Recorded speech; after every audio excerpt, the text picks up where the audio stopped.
Jaya Radha Madhava Kunja Bihari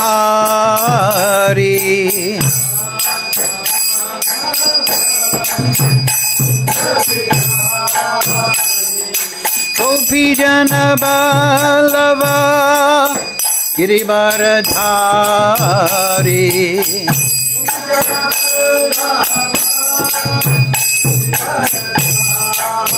Yasodanandana Braja Janaranjana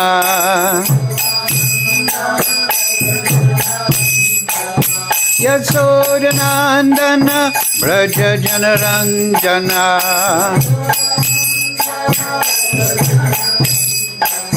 Yamuna Tira Vanachari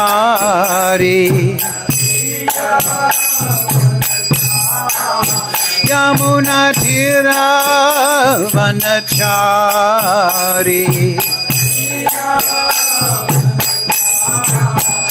Jaya Radha Madhava Kunja Vihari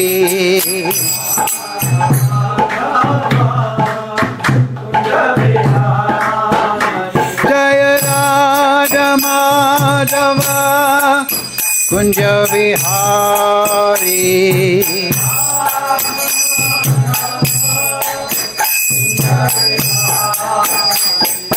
Gopi Jana Ballava Girivaradhari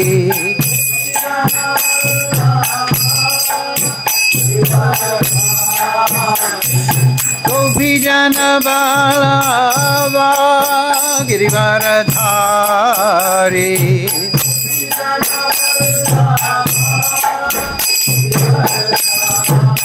Yasodanandana Braja Janaranjana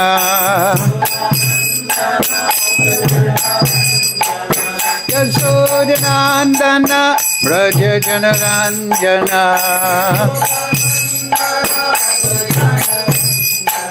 Yamuna Tira Vanachari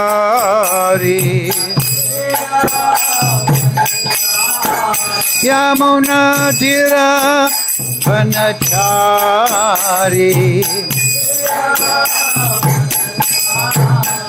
Jaya Radha Madhava Kunja Vihari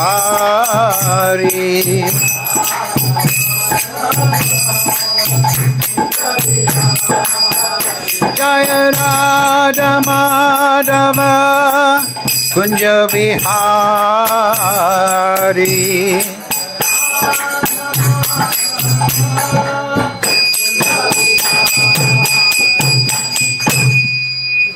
Jai Vishnupad Paramahansa Parivakacharya Sarasvatī Srimad Divine Grace Sri Bhaktisiddhānta Gosvāmī Maharaj Srila Prabhupada Ki Jai Jai Vishnupad Paramahansa Parivakacharya Sarasvatī Srimad Divine Grace Sri Bhaktisiddhānta Gosvāmī Maharaj Ki Jai Srila Thakur Bhakti Vinod Ki Jai Shri Guru Parampara Ki Jai Vrindavan Dham Ki Jai Srimad Bhagavad Gita as it is a Ki Jai. All glory to assembled devotees. All glory to assembled devotees. All glory to Sri Sri Guru and Gauranga. Go Premananda Hari Baba. Om Namo Bhagavate Vasudevaya. Om Namo Bhagavate Vasudevaya. Om Namo Bhagavate Vasudevaya. So all together please. Om Jnana Timirandasya Ganandana Salakaya Chakshurun Militam Yena By Sri Gurave Namaha Shri Caitanya Manovishtam Stavitam Yena Bhutale Swayam Rupa Kadamayam Dadati Swapadantikam Vandeham Shri Guru Shri Yuktvā Padakamalam Shri Gurun Vaishnavamscha Sri Rupam Sagrajatam Sahagana Raganatam Vitam Tam Sajivam Sadvaitam Savadutam Prijana Sahitam Kṛṣṇa Caitanya Devam Sri Radha Kṛṣṇa Padang Sahagana Lalita Sri Vishakam Vitamscha He Kṛṣṇa Karuna Sindhu Dīnabandhu Jagatpate Gopesha Gopika Kanta Radha Kanta Namostute Tapcha Kanchana Gaurange Radhe Vrindavaneshwari Vrishabhana Sudadevi Pranamami Hari Priye Panchakalpatarubhyascha Kripa Sindhu Bhaivacha Patitanam Pavnebhyo Vaishnavebhyo Namo Namah Shri Kṛṣṇa Caitanya Prabhu Nityananda Sri Advaita Gadadhara Srivasadi Gaura Bhakta Vrinda Hare Kṛṣṇa Krishna Krishna Hare Hare Hare Ram Ram Ram Hare Hare. So, reading from Srimad Bhagavad Gita as it is, translation and commentary Srila Prabhupada. Today's verse 934, chapter entitled The Most Confidential Knowledge. So this is the final verse. And you're all experienced devotees, you'll know that this is one of the few verses that is repeated. But we'll talk about that later. So, please repeat. Man-manā bhava mad-bhakto mad-yājī mam namaskuru evaiṣyasi yuktvaivam ātmānam mad-parāyaṇaḥ man-manā bhava mad-bhakto mad-yājī mam namaskuru evaiṣyasi yuktvaivam ātmānam mat-parāyaṇaḥ man-manā bhava mad-bhakto mad-yājī mam namaskuru evaiṣyasi yuktvaivam ātmānam mat-parāyaṇaḥ man-manā bhava mad-bhakto mad-yājī mam namaskuru evaiṣyasi yuktvaivam ātmānam mat-parāyaṇaḥ man-manā bhava mad-bhakto mad-yājī mam namaskuru evaiṣyasi yuktvaivam ātmānam mat-parāyaṇaḥ man-manā bhava mad-bhakto mad-yājī mam namaskuru evaiṣyasi yuktvaivam ātmānam mat-parāyaṇaḥ man-manā bhava mad-bhakto mad-yājī mam namaskuru evaiṣyasi yuktvaivam ātmānam mat-parāyaṇaḥ man-manā bhava mad-bhakto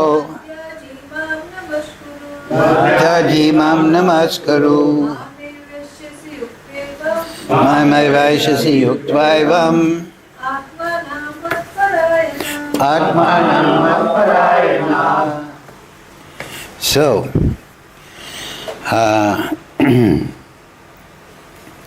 where have we gone? 38. This is the final verse, of course. 34. Please repeat. Man-manā, always thinking of me. Bhava, become. Mat, my. Bhaktaḥ, devotee. Mat, my. Yājī, worshipper. Mam, unto me. Mam namaskuru, offer obeisances. Mam, unto me. eva, completely, evaiṣyasi, you will come, yuktvā, being absorbed, evam, thus, ātmānam, your soul, mad-parāyaṇaḥ, devoted to me. So, translation Srila Prabhupada, engage your mind always in thinking of me. Become my devotee, offer obeisances to me, and worship me. Being completely absorbed in me, surely you will come to me. Please repeat. Engage your mind, always in thinking of me. Become my devotee. Offer obeisances to me and worship me. Being completely absorbed in me, surely you will come to me. Yes. Okay, purport Srila Prabhupada. Quite a long purport, so kindly pay attention. Purport. In this verse, it is clearly indicated that Krishna consciousness is the only means of being delivered from the clutches of the contaminated material world. Sometimes unscrupulous commentators distort the meaning of what is clearly stated here, that all devotional service should be offered to the Supreme Personality of Godhead, Kṛṣṇa. Unfortunately, unscrupulous commentators divert the mind of the reader to that which is not at all feasible. Such commentators do not know that there is no difference between Krishna's mind and body. Krishna is not an ordinary human being. He is absolute truth.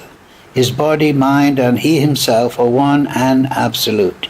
It is stated in the Kūrma Purāṇa, as it is quoted by Bhaktisiddhānta Sarasvatī Gosvāmī in his Anubhashya comments on Caitanya-caritāmṛta, 5th chapter, Ādi-līlā, verses 41 to 48. Deha-dehi-vibhedo yam neshvare vijate kafchit.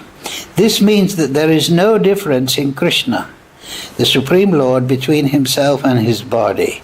But because the commentators do not know the science of Kṛṣṇa, they hide Kṛṣṇa and divide his personality from his mind or from his body. Although this is sheer ignorance of the science of Kṛṣṇa, some men make a profit out of misleading people. There are some who are demoniac. They also think of Kṛṣṇa but enviously, just like King Kamsa, Krishna's uncle. He was also thinking of Kṛṣṇa always, but he thought of Kṛṣṇa as his enemy. He was always in anxiety, wondering when Kṛṣṇa would come to kill him. That kind of thinking will not help us. One should be thinking of Kṛṣṇa in devotional love. That is bhakti. One should cultivate the knowledge of Kṛṣṇa continuously. What is that favorable cultivation? It is to learn from a bona fide teacher. Kṛṣṇa is the Supreme Personality of Godhead, and we have several times explained that his body is not material, but is eternal blissful knowledge. This kind of talk about Kṛṣṇa will help one become a devotee. Understanding Kṛṣṇa otherwise from the wrong source will prove fruitless. One should therefore engage his mind in the eternal form, the primal form of Kṛṣṇa, with conviction in his heart that Kṛṣṇa is the Supreme, and he should engage himself in worship. There are hundreds of thousands of temples in India for the worship of Kṛṣṇa, and devotional service is practiced there. When such practice is made, one has to offer obeisances to Kṛṣṇa. One should lower his head before the deity and engage his mind, his body, his activities, everything. That will make one fully absorbed in Kṛṣṇa consciousness without deviation. This will help one transfer to Krishna Loka. One should not be deviated by unscrupulous commentators. One must engage in the 9 different processes of devotional service, beginning with hearing and chanting about Kṛṣṇa. Pure devotional service is the highest achievement of human society.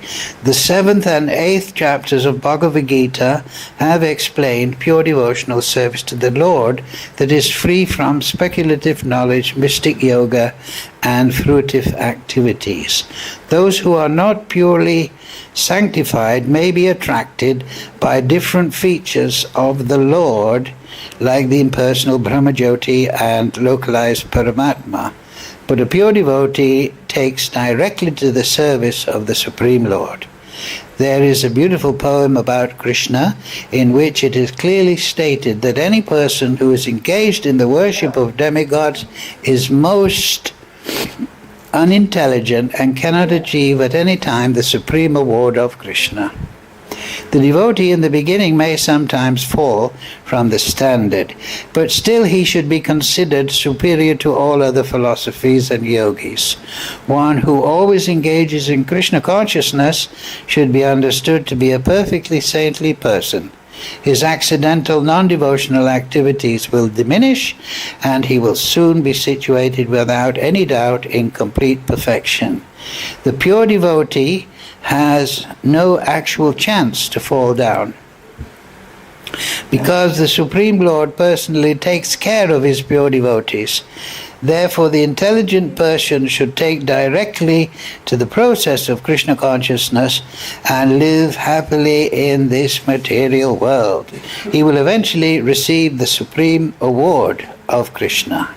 Thus ends the Bhaktisiddhānta purport to the 9th chapter of Srimad Bhagavad Gita in the matter of the most confidential knowledge. So, Mukam karochi vachalam pangam laite girim yat kripatamaham vande Shri Guru Nidatarinam man-manā mad-bhakto mad-yājī mam namaskuru evaiṣyasi yuktvaivam ātmānam mat-parāyaṇaḥ. Engage your mind always in thinking of me. Become my devotee, offer obeisances to me and worship me. Being completely absorbed in me, surely you will come to me. Yes, so just as a matter of interest, we'll also read number 65 in chapter 18. Man-manā bhava mad-bhakto mad-yājī mam namaskuru evaiṣyasi satyam te pratijani priyosi me.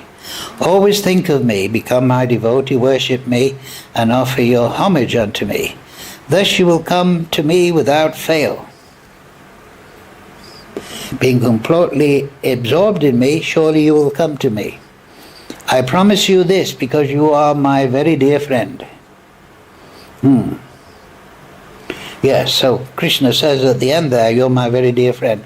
Now it's very interesting that before 64, before Kṛṣṇa says that in 65, he says, because you're my dear friend, I'm speaking to you my supreme instruction, the most confidential knowledge of all. Hear this from me, for it is for your benefit.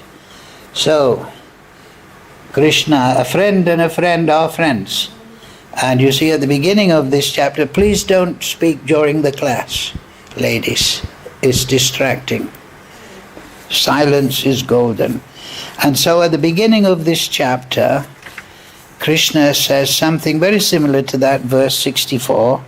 My dear Arjuna, because you are never envious of me, I shall impart to you this most confidential knowledge and realization, knowing which you shall be relieved of the miseries of material existence. So a similar introduction to the knowledge. And also, you also learned devotees, you know that second verse of Srimad Bhagavatam, that this knowledge of Kṛṣṇa, Janmadhyas yato nyanvat itaras cheso abhigyeso swarat tene brahma hridaya adhikavaye muyanti yat surya. So Kṛṣṇa, in the first verse, Vedavyas explains that everything is coming from Kṛṣṇa, Janmadhyas yato. And then, in the second verse, he says, Paramo nimaccharanam satam, that this supreme knowledge is understandable those that are nimaccharanam. That means without envy. So what is envy? Envy That's explained in 11th canto to Uddhava. Kṛṣṇa explains envy is, and also all acharyas, they've explained through their literature, the envy is the bhava rog. It is the disease of the conditioned soul. It is bhava rog. It is his mood. It is his... And what it takes, in the material world, it may take three forms between the living entities. The superior, we envious or a little hateful or critical unnecessarily to those that we consider superior to us. Oh, he's a better this, he's a better that, so I don't like him because I think he's better. That's not very good reasoning, but it's the reasoning of nirmatsar. And then the second form that this matsarya takes between living entities is a sense of rivalry between people that are on the same level. Oh, he's my neighbor. He's painted his house. I'm going to paint my house better. Like that. So the sense of competition with the view of becoming superior to those that we see as the same level. And the third form of envy between living entities in the material world is that we disparage those that we see lower. Disparage means we condemn or criticize harshly. So we see the rickshaw wala, we say, oh, look at you, rickshaw wala. I've got the big car. Get out of the way, rickshaw. And this way we consider that we have a right. I've got more money than you. I'm better than you. Like this kind of looking down on people. So all these three, the devotee is compassionate. Vaishnava, Kripa Sindhu Bhaevacha. That's the sign of a Vaishnava. So these three material matsaryas, they're always there in the material world. And they are actually rooted in the matsarya of the Supreme Eternal, Kṛṣṇa. And therefore in the purport there, did you understand the first one? Prabhupada said, Kṛṣṇa and his body is non-different. So the Mayavadis, they say that the impersonal Brahman is, which is some kind of amorphous energy, nirvisesh, nirguna, is interacting with the material energy and producing the form of Kṛṣṇa. And therefore the form of Kṛṣṇa is an assumption on top of the Brahman, and that the living entity or Kṛṣṇa is just Brahman, who has no qualities, nirguna or nirvisesh. So this is denying, not only is it wrong, but it is denying the opulence of Kṛṣṇa. It is denying the personality of Kṛṣṇa. It is denying the status of Kṛṣṇa. And that is the Mayavadi philosophy, and therefore they say, oh, Surya is when the Brahman reacts with Rajagun. Kali is when the Brahman reacts with Tamagun, so on and so forth. They have all this way. But this is not the Vedic conclusion. This is not the Vaishnava. This is the Mayavad. And they construct this. But at the root, what is it? It is a denial of the personal nature of the Supreme Lord. Right? Because we intuitively understand, as we grow older, we're the same person we were when we were children. We understand I'm a person. And we're very proud of that. I'm a person and I have my freedom and I will choose to do this and that. So in the back of the mind then this idea, oh, Kṛṣṇa is not really a person, he's just a transitory construction of Brahman and the modes, and there's no real sense or logic or applicability to that. Because if that is true, then we are also illusory. But actually we can see that we are eternal. If we look within our soul, we know I am the same person now. So Kṛṣṇa says that point at the beginning. You are eternal, Arjuna, and in the future you will continue. You were eternally the same person in the past, you this and that. So the first thing to establish is that Kṛṣṇa is eternal, Supreme Personality of Godhead. But that is not acceptable to those that have come to the material world to become Ishvara. Like it says in the Shastra, that the material people, they want to be Ishvaropi Ahambhogi. I am the controller and the enjoyer. I want to control the material energy so I can enjoy it according to my choice and my style and my proclivity and my tendency. Some people want to enjoy by becoming drug addict. Some people want by becoming a great political leader. Some people want to enjoy by living in the country and merging with the flowers and the happiness, mode of goodness, and so on. And all sorts of mixtures in this way. So, Ishvaro and then Bhogi, enjoy. And so, the living entity in the material world is just considering what will be good for my enjoyment, and I should try to get that, and I should try to avoid which will bring me suffering and which will be bad for my enjoyment. This is the whole thing. Thinking, considering, decision, and then action.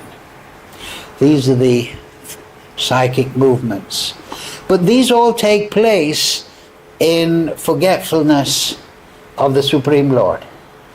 If our intention is to be the controller of the material world. But Lord Brahma, as you all learned devotees know, as soon in 5th chapter, Bhagavad Brahma Samhita, he's Ishvara Parama Kṛṣṇa. Just like we were discussing at the beginning of class, that Kṛṣṇa is Kala Ishana. He's controller of time. So, ask anyone, oh, you think you're God, any Mayavadi? Okay. Turn time back 1 second. You have so much power. You are God? No, we're growing old, we're spending money. Like I say, the wife won't do what she's told. We can't control even our mind or thoughts. What to speak of time? We're in the flow of the material energy. Why? Because man-manā. We don't have a mooring post.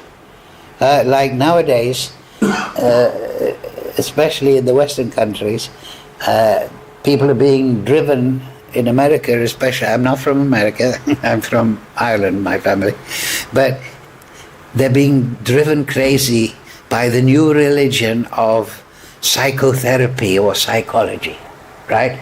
The subconscious, the mind. And women's liberty. Why should I serve a husband? I should be free. I should have my own life. Oh, I'm 40 now and nobody wants to marry me. So I want to do this, but I'm disappointed. So on social media they're all getting groups together and talking here and there, and they think, oh, we should have a psychological meeting about this and everyone should talk. You know what I'm talking about, right? So it's going in circles and circles. Now, why? Because if you do not have man-manā, what's that word? Nate vidu sāsakatim he Vishnu. People don't know that the aim of life is Vishnu. So, how do you attain Vishnu, who is above the modes? How do you fix your mind on Vishnu, who is above the mode, and you get a fixed aim in life? You have to put aside matsarya.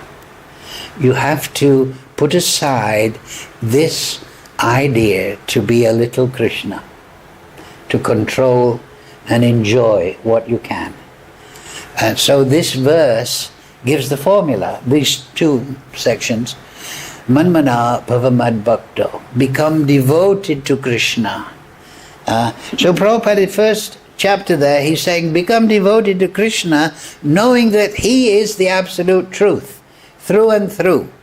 His body, his mind, they're all non-different. They are not assumptions. They are not temporary things of this material world. Yes, this body is temporary. We have assumed in it it's changing through Kala. But also, when the living entity is liberated, he is non-different from his body also. Every soul has the formula for a relationship, individual relationship with the Supreme Lord. And that blossoms when the devotee is man-manā bhava mad-bhakto. The mistake of the Babajis is that they think, I will meditate upon myself as a gopi, and then I will enter the spiritual world in that form. No, you first meditate upon Kṛṣṇa, and when you have realization of Kṛṣṇa, you will get realization of your individual relationship. Because trying to imagine that you are a gopi or a cowherd boy or Vatsalya Bhav without realizing Kṛṣṇa is just another form of mental concoction. Now they are devotees and they are trying, but they haven't understood Siddhanta. Because they haven't understood that just like Kṛṣṇa is constitutionally himself, we have a constitutional relationship with Kṛṣṇa. It is part and parcel of the soul. Mama angsa jiva loke jiva bhuta sanatana. We are angsa of Kṛṣṇa. That means we are a sample of Kṛṣṇa. Kṛṣṇa is non-different from himself, and we are non-different from our spiritual form. And this is explained in the Ādi-līlā, in the Caitanya-caritāmṛta. I think it was Anupam, the nephew of Jiva Gosvāmī, was it? Anyway, some devotees were saying to him, and he was a great Ram Bhakta. He loved Ram and Hanuman and Sita. And some devotees, oh no, you should worship Radha Kṛṣṇa, because that is a higher... Kṛṣṇa and Radha are the ultimate Prakriti and Purusha. And he tried to take the advice of his family superiors. They were the Goswāmis of this. This is illustrative pastime. But then after a few days he said, I can't do that. My heart and soul belongs to Ram. So Acharyas explained that his constitutional relationship, you understand constitutional? Just like the constitutional nature of water is fluidity and clarity.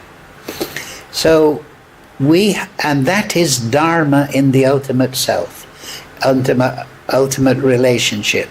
The soul has a dharma, just like fire has the dharma of heat and light. So we have a dharma, and that dharma is our constitutional nature. And if we posit that by meditation I will attain this relationship, or by meditation I'll posit this relationship, then we are refusing the idea that the relationship is constitutional. And we are then overlaying on that misconception a material conception, that just in the same way I'm a spirit soul and now I have this body, but in the past I may have been a woman, in the past I may have been a tiger or a giraffe or whatever. There are 8,400,000. So we change our body because this material entanglement gives us all these bodies. These bodies are material, they are not constitutional. But in the spiritual world, we have a constitutional relationship, and that constitutional relationship will blossom when we realize Kṛṣṇa. Because that constitutional relationship Gopi Bhata Kamalayo Dasa Das Anadas, is based on our relationship with Kṛṣṇa. Do you see the point? So first we should realize Kṛṣṇa, and then automatically we will realize our relationship with Kṛṣṇa. Concomitantly is the English word. Concordantly. We will understand. So this is a very important point. We already have everything. We have our spiritual form. We have our relationship with Kṛṣṇa. It's constitutional. But what we should do is man-manā bhava mad-bhakto. So somebody may say, okay, but I'm conditioned for many years, and I must admit, sometimes I think I'd like to be God, right? I still have this feeling that I want to be the Supreme, right? That's the lingering of Matsarya. I'm not just competing with my workmates, or I'm not just disliking my boss or disparaging. I'm competing with the Supreme Lord. Kamsa, Hiranyakashipu, right? Hiranyakashipu thought, I'll kill Vishnu and I'll become Vishnu, right? This is the ultimate in Matsarya. Kamsa, Prabhupada talks about Kamsa. Oh, I'm always thinking of Kṛṣṇa, but I'm going to kill him. He's supposed to be the 8th child. I'm going to kill him when he comes. So this is the illusion that Matsarya can cast. So, of course, you're all very nice devotees. So how do we scientifically overcome any remnants of Matsarya? Because if we can overcome the remnants of Matsarya, then we can become bhava mad-bhakto. Then we can bhajitam priti purvakam. Then we can become mad-yājī, giving everything to Kṛṣṇa. Namaskuru, paying obeisances to Kṛṣṇa with love, and seeing Kṛṣṇa within the heart of all living entities, and seeing that every living entity, whether it's a dog or even a mosquito or a human, a deva, they are all part and parcel of Kṛṣṇa. We've discussed this, 29th chapter, 11th canto, Srimad Bhagavatam. This is Kṛṣṇa's instruction to Uddhava. He says the best way to realize me, Kṛṣṇa, is in the heart of all living entities. So how can we come to this, man-manā, devotional, and not overcoming Kamsa, and not being anxious, as Prabhupada points out, for karma phal, material things in return for our service? That will stop our praying blossoming, stop being anxious for gyan or merging in the Supreme, or liberation without bhakti, or yoga siddhis, kaivalya. Because they are all manifestations of aham bhogi. I want to enjoy in this way. So how can we get out that root of Matsarya? So there was a very good class 10 days ago or so, and one devotee said Kṛṣṇa is Aishwarya and Mugdha. Aishwarya means, and this is how we are meant to approach Kṛṣṇa. Aishwarya means that Kṛṣṇa is Narayan. Radharani is Lakshmi Devi. Narayan means the shelter of all souls. Kṛṣṇa is Janmadhyashyata. Now, in this material world, we love our mother and father naturally, because we see them, that they are our origin, and they have maintained and brought me up in difficulty from childhood.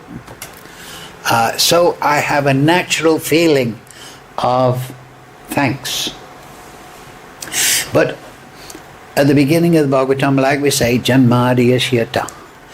The ultimate mother and father is Kṛṣṇa, Pitamaha. Kṛṣṇa in the Gita says, what is aham bija Pitamaha? I am the seed-giving father. That means I am the creator of the soul. I am putting the soul in the universe and in the spiritual world. So if we have a natural loving feeling for our mother and father, we should transpose that Not disrespecting or rejecting our mother and father, but we should transpose that to the Supreme Lord in his Aishwarya aspect. He has created me. He has maintained me. He has stayed in my heart and guided me. He has always been well disposed to me. He has lived with me in the heart, waiting for me to turn to his instructions, to give up the material world. He has never been envious towards me, because I am his child. Samaham sarvabhuteshu, right? He's always been there. So we should, at the beginning of bhakti, when we want to realize man-manā, when we want to meditate upon Kṛṣṇa, and the acharyas say this, we should meditate upon Kṛṣṇa in his Aishwarya aspect. That he is our origin, our maintainer, our protector. And then Matsarya will go. Because we realize that, as Kṛṣṇa says here, because you're my very dear friend Arjuna, because you're dear to me, I'm telling you this secret knowledge. And when that Matsarya fades away, then we can go to Kṛṣṇa with an open heart.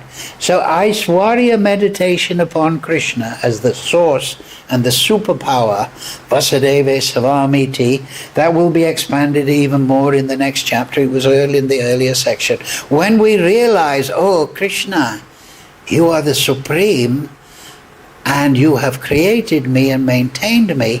And if you just think, I'm created, why? We are all created individually, why? Because Kṛṣṇa chose. Kṛṣṇa chose to create you. We could not exist if Kṛṣṇa had not created us. That is his mercy. From the very beginning of creation, he's maintained us. We are Sutri Manigana. Our existence is not independence of Kṛṣṇa. Kṛṣṇa has explained this. By me in my unmanifested form, verse number 4, this whole universe is pervaded. All beings are in me, but I am not in them. What does that mean? I have expanded as Bhagavan, as Paramatma, and I am maintaining in my avyaktamurtina, unmanifest form, all the living entities, they are in me. But I, Bhagavan, am not in them, because I am the source. And so this is a Chincha-bheda for you. So when we realize this Aishwarya aspect of Kṛṣṇa, then we understand he's maintained and he's merciful. So then we move into Madhurya relationship. Because we realize that Kṛṣṇa, he's a supreme controller, and favorably he has created me and maintained me and guided me. But now he is also well disposed to me, and he is mercifully disposed to me. And when we realize that aspect, then we come to Vaishnav, the Shuddha Vaishnav, and particularly Chaitanya Mahaprabhu. Namo Mahavadhanaya Krishna Prema Pradayate Krishnaya Krishna Chaitanya Namane Kuru Tvishay Namaha. Oh, Namaha. Oh, I realize that Lord Chaitanya, who is the combination of Radha and Krishna, this is a great book, Prem Vaivarta, Jagadananda Pandit. Vaivarta means transformations of Prem. So Jagadananda Pandit is Satyabhama in Caitanya-caritāmṛta. Anyway, in there he's explaining his love of Gaur-Nitāy. So Gaur-Nitāy is the special, the highest manifestation of that mercy aspect. That mercy aspect. And then we can combine Aishwarya meditation and understanding of Kṛṣṇa with the fact that he is so merciful and unlimitedly merciful. Just like Kṛṣṇa is unlimited Shakti, Ananta Shakti, his mercy is unlimited. He doesn't think, oh, you've been bad for a long time, you'll have to wait. No, you surrender to me, I'm ready. His mercy is unlimited. This is the most important thing. Of course, we should not strain that mercy, but as Prabhupada said in the Purport, if a devotee has troubles, then Kṛṣṇa will excuse it and still pull him back here and there, no problem, because it's hard to overcome conditioning. But this is how to overcome conditioning at the root, matsarya. Because if we start to put aside matsarya, as I said before, then we can love Kṛṣṇa with an open heart. So we go from aishwarya to madhurya, or madhurya in the sense of honey relationship, sweet relationship with Kṛṣṇa, when we realize that the Supreme Lord is so merciful. And He's not just mercifully disposed to Jagannanda Pandit. He's mercifully disposed to everyone. Everyone, Samahamsa, is dear to Kṛṣṇa. Kṛṣṇa loves everyone. But He doesn't interfere because of His unlimited humility with our free will. So He's waiting for us to choose. So these ways, madhurya, and then once we have understanding and a little grasp of Chaitanya Mahaprabhu, and we are situated psychically or devotionally in the parivar of Lord Chaitanya, then we can do the bhajan of Radha Kṛṣṇa. You understand? Then we can realize Radha Kṛṣṇa. Because through Mahaprabhu, who is combination of Radha Kṛṣṇa, we can get the mercy to understand Radha Kṛṣṇa. But, same point as before, what does Lord Chaitanya say? I am your, oh son of Nanda Maharaj, I am your eternal servant. He doesn't say, I'm meditating on me as a big devotee in the spiritual world. No, he says, please fix me as an atom of dust on your lotus feet. Then Nayanam Gladys Rudarya, then feeling of separation. He said, let me, namas-kuru, let me be a particle of dust on your lotus feet. And what did Lord Brahma say? After the Brahma Vimohan Leela, you know, he took away the cows and this and that. Actually, it's explained in Bhagavatam that Kṛṣṇa arranged that Leela to please Lord Brahma. And at the end, of course, everything was settled up nicely. And Lord Brahma, who is the order of the universe, he's the intelligence of the whole universe. He is in charge of running the universe. He said, oh, let me become some grass in Vrindavan, so that when the gopis run here and there or dance here and there, they will put their feet upon my head.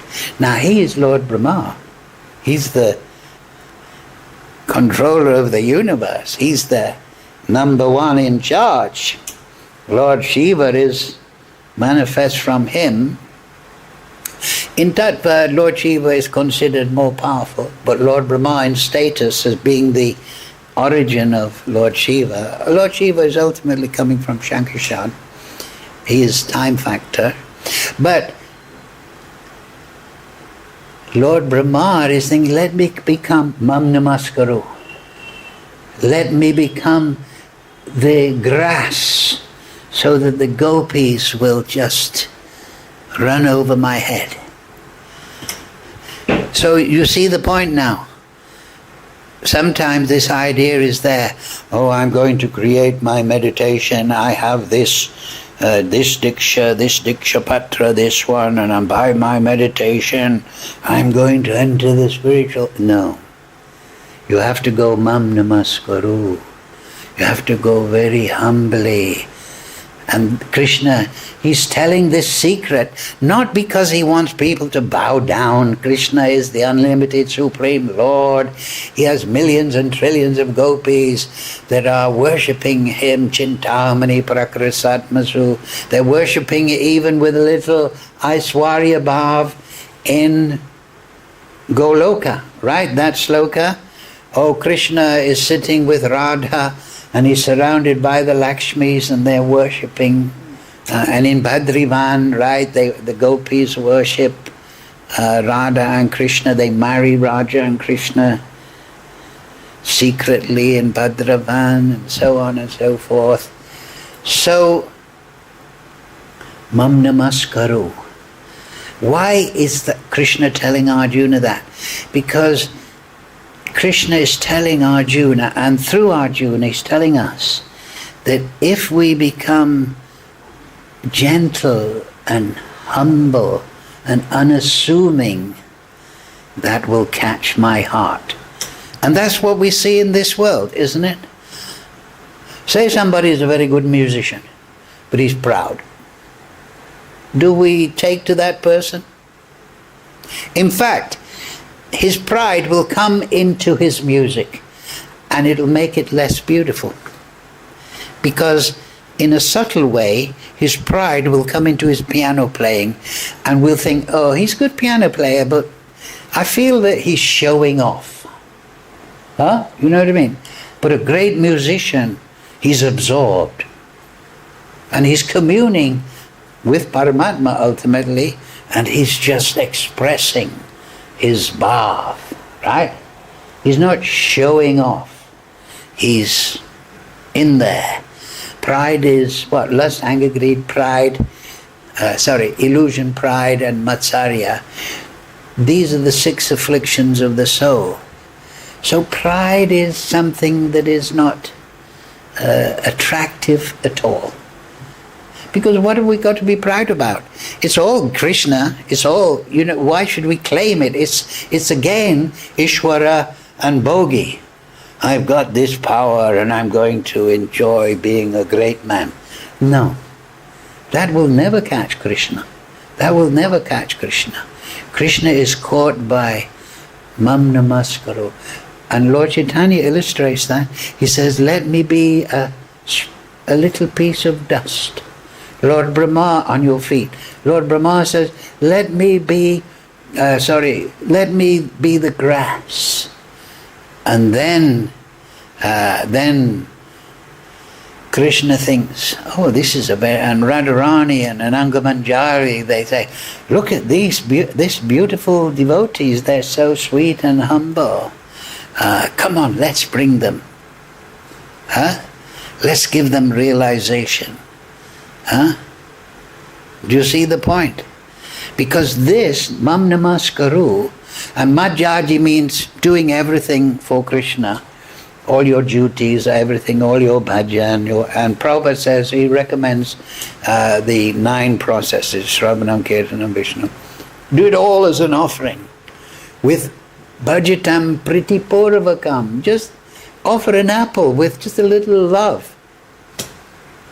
It's better than offering 1,000,000 gallons of ghee and 1,000 tons of grains and thinking, now I'm going to get a big position in my next life. No, 1 apple with a little love.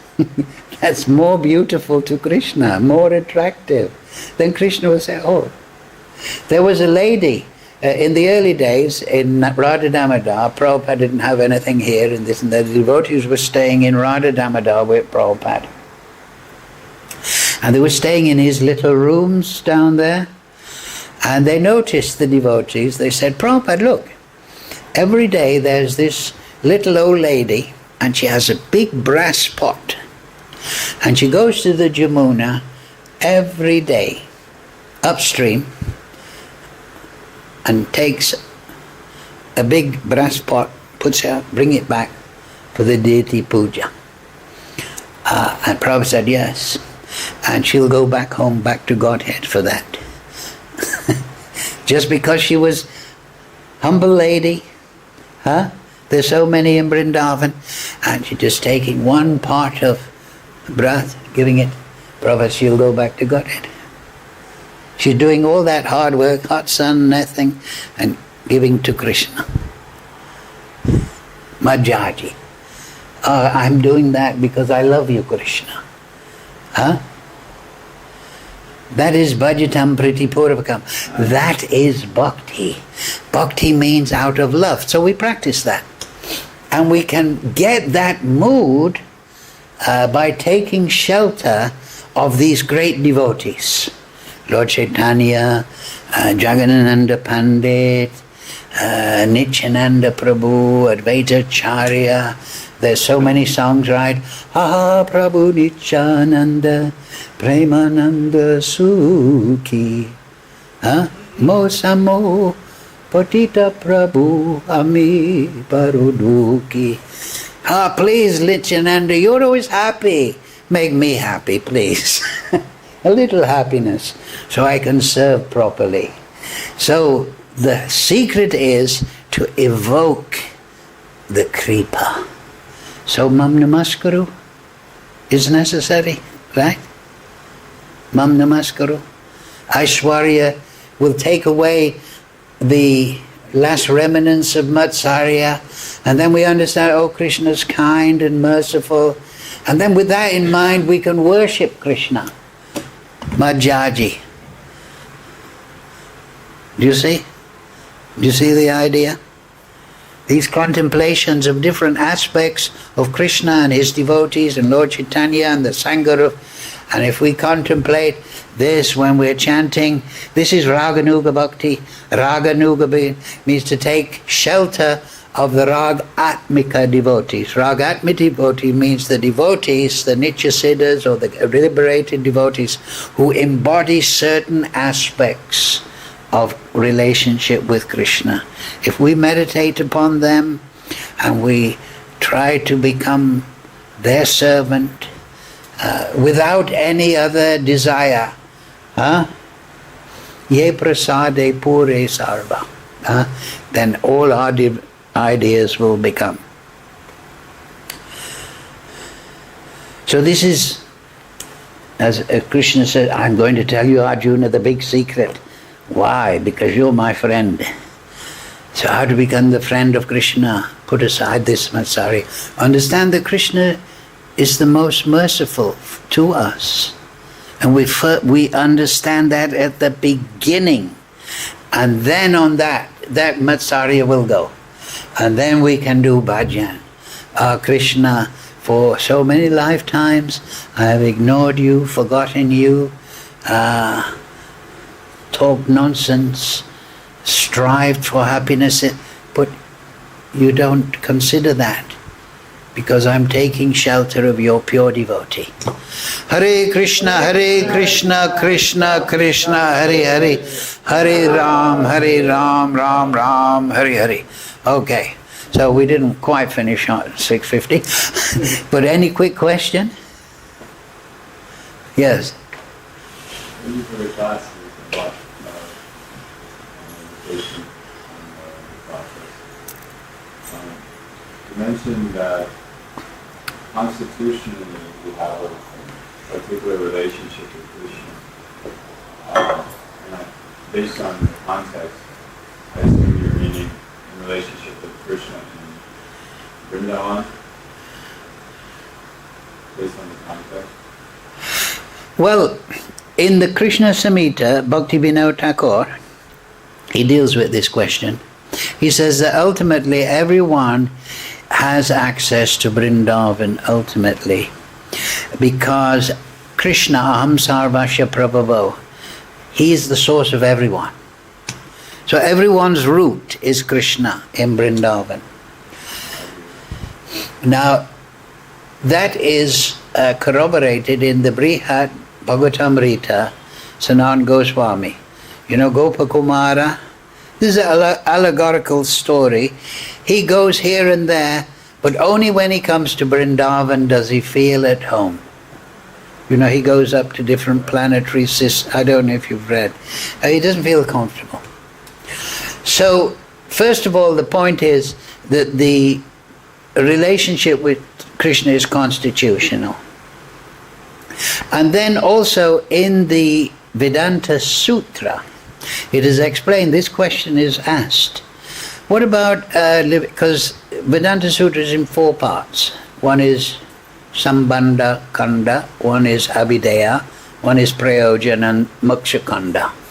So in the Abhideya Kanda, how to worship, the question is asked. Vedanta Sutra is question and answer, dialectics. The question is asked, what about if somebody is a Ram Bhakta by constitutional nature? Because Baladev establishes that this point that I'm trying to convey, that the nature is constitutional. So Baladev is in his purport. The question is asked in the actual text, what happens if a devotee is a Ram Bhakta by constitutional nature? So in the purport, Baladev explains that if that is so, then in the period of sadhana, Kṛṣṇa will guide that devotee to the association of Ram Bhaktas in a Ram Sampradaya. So Kṛṣṇa knows our constitutional relationship, and in the period of when we become attracted to Kṛṣṇa, he guides us into certain parivars, families, areas that are suitable. So if now our Sampradaya is Nityananda Parivar so we can understand that we have relationship with Nityananda, we have relationship with Gaunitai, we have relationship with Radha and Kṛṣṇa. This is our Sampradaya.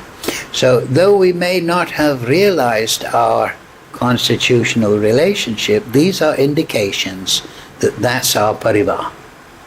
Do you understand? Well, we are worshipping Radha, Kṛṣṇa, Gaunitai in the temple.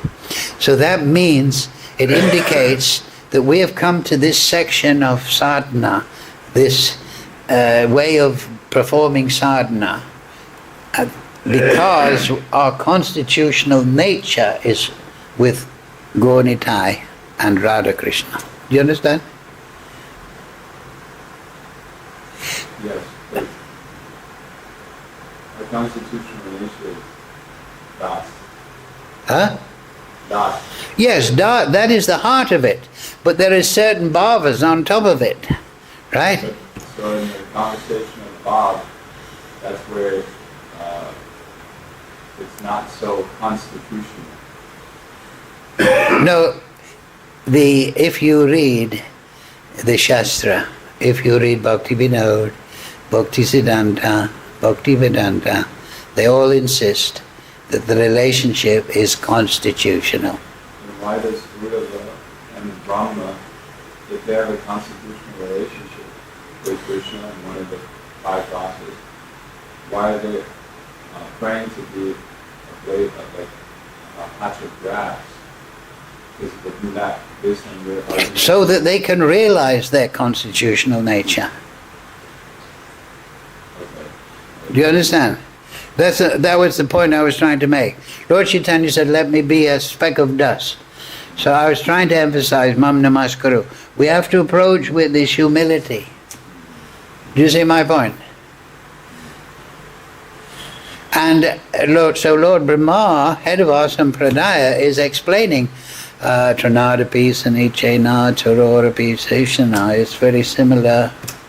That we have to approach in that namaskuru, in that humility.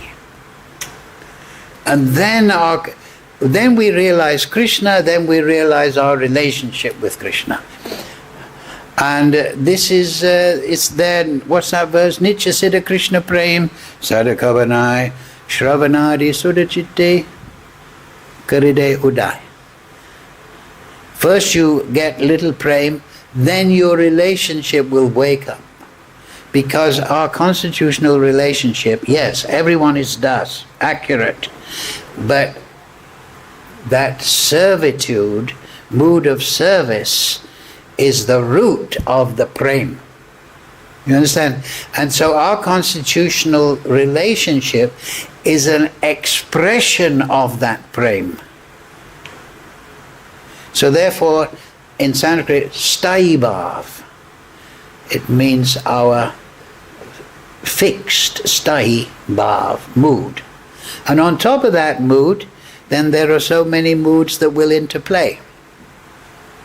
Laughter, astonishment, chivalry, compassion, anger, dread, ghastliness. They're the second. And then there's 33 sanchari bhavs. These are all stimuluses. So the sthayi bhav is the root mood.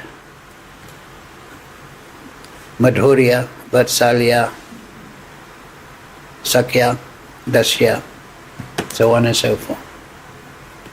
Lord Chaitanya says in the Caitanya-caritāmṛta, I have come to make the world dance charibhav, with the 4 bhavs. So the sthayi bhavs are our ecstatic expression. And in that ecstatic expression, we realize our relationship. In the Nectar of Devotion, Rupa Goswami says that yes, Vaishnava is Nishtha, then Ruchi, then Ashakti, then Bhava.